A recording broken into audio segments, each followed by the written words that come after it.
हमारे व्यस्त जीवन में ईश्वर की आवाज़ हमें ईश्वर से जोड़ती है और ईश्वर से जुड़कर ही हमारे जीवन में पूर्णता का, दिव्यता का और आनंद का अनुभव होता है। हम इसलिए प्रभु से जुड़ते हैं, उसकी वाणी सुनते हैं, क्योंकि उसकी वाणी में हमारे जीवन की पूर्णता छिपी हुई है। 3 अक्टूबर 2025 26वां सामान्य सप्ताह शुक्रवार। पहला पाठ नबी बारूक का ग्रंथ अध्याय 1 पद संख्याएं 15 से 22 तक और संत लूकस का सुसमाचार अध्याय 10 पद संख्याएं 13 से 16 तक। प्रभु की दिव्य वाणी हमें प्रभु से जोड़ती है। प्रभु की दिव्य वाणी हमारे लिए सत्य की छाया है। ईश्वर की वाणी हमें आत्मा से और प्रेरणा से भरती है और हमारे जीवन को ऊंचाई की ओर ले जाती है। आज के पहले पाठ में नबी बारूक के ग्रंथ में एक सामुदायिक क्षमा याचना, पाप स्वीकार की प्रार्थना हमारे सामने रखी गई है। इस्राएली लोग, जिन्हें ईश्वर ने कई वरदान दिए थे, उन्हें प्रतिज्ञात देश दिया था, उनकी सुरक्षा की थी, उनके साथ रहा था, लेकिन लोग ईश्वर पर विश्वास नहीं किए, उनकी आज्ञाओं का पालन नहीं किए, वे नबियों की वाणी को नहीं सुने। यही कारण था कि उनके जीवन में दुख आया, उनके जीवन में कई विपत्तियां आईं और नबी बारूक के समय उनकी आवाज़ में जो दुख और पश्चाताप के आंसू थे,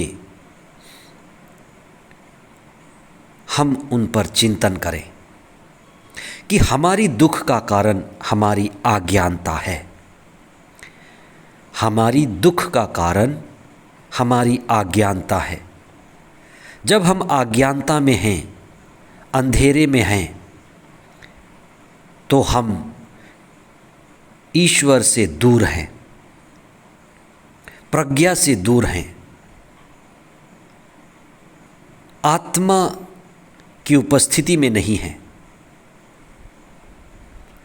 जैसे लोग ईश्वर को छोड़कर मूर्ति पूजा और अज्ञानता, अचेतना में जीवन बिताए और उनके जीवन में कई यातनाएं आईं, परेशानियां आईं। जब भी हम ईश्वर से दूर होते हैं, अचेतन होते हैं, जड़ होते हैं, जब हम ईश्वर की संगति में होते हैं, तो हम चेतना में होते हैं, आत्मा में होते हैं और वही हमारे जीवन में कृपा लाता है। इसलिए आप सतत प्रार्थना करें, प्रभु के दिव्य वचन को सुनें, आशीष और चेतना में रहें, क्योंकि ईश्वर की कृपा उन्हीं को मिलती है जो चेतना में हैं, आत्मा में हैं, प्रार्थना में हैं। हम ईश्वर के साथ रहने के लिए, ईश्वर के साथ चलने के लिए, ईश्वर की संगति में जीवन बिताने के लिए बनाए गए हैं। आज के सुसमाचार में ईसा के शिष्य पूछते हैं कि स्वर्ग राज्य में सबसे बड़ा कौन है।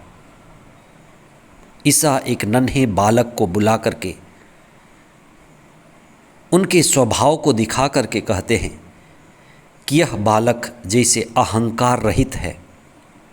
जो अहंकार रहित है वो सरल है, सहज है, निर्मलता उसमें है, और वही तनाव रहित है, दुख रहित है, और वही स्वर्ग के राज में सबसे बड़ा है।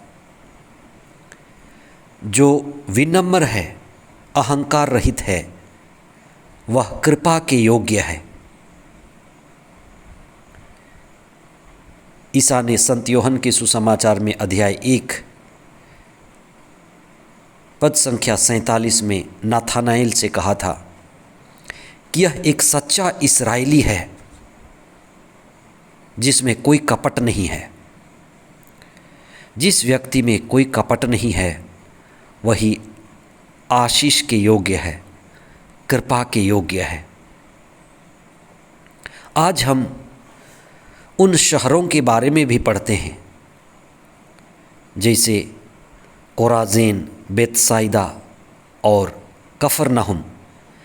ये शहर गलीलिया के शहर थे, यहूदी बहुल शहर थे, और वे समझते थे कि वे ईश्वर के नज़दीक हैं, वे प्रभु के चुने हुए लोग हैं। लेकिन वे प्रभु के कार्य पर विश्वास नहीं किए, प्रभु के वचन पर विश्वास नहीं किए।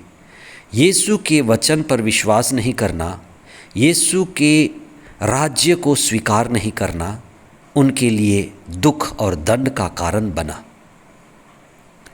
ईसा को आश्चर्य हुआ कि गैर यहूदी बहुल शहर जैसे तीरुस और सीदोन, जहाँ ईसा बहुत कम समय तक कार्य किए, कुछ ही चिन्ह और चमत्कार हुए, लेकिन वहाँ लोगों ने भारी मात्रा में पश्चाताप किया, ईश्वर के नज़दीक आए, अपने जीवन को बदले।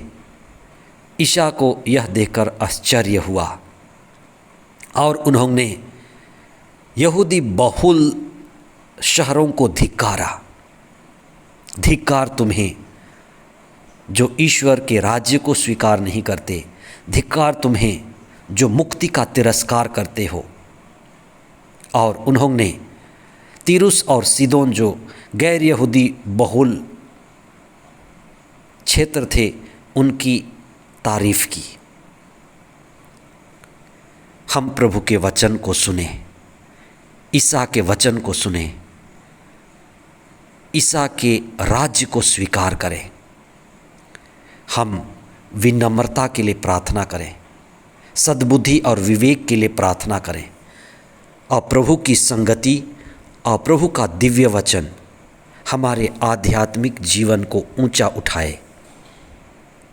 हम विश्वास में बढ़ने के लिए और प्रभु ईश्वर के प्रति जो हमारे अंदर प्यास है, प्रभु को पाने की तृष्णा है, हम उसको और अधिक बढ़ाएं, प्रभु को खोजें, प्रभु को पाएं और प्रभु की संगति में आनंदित रहें। आमीन।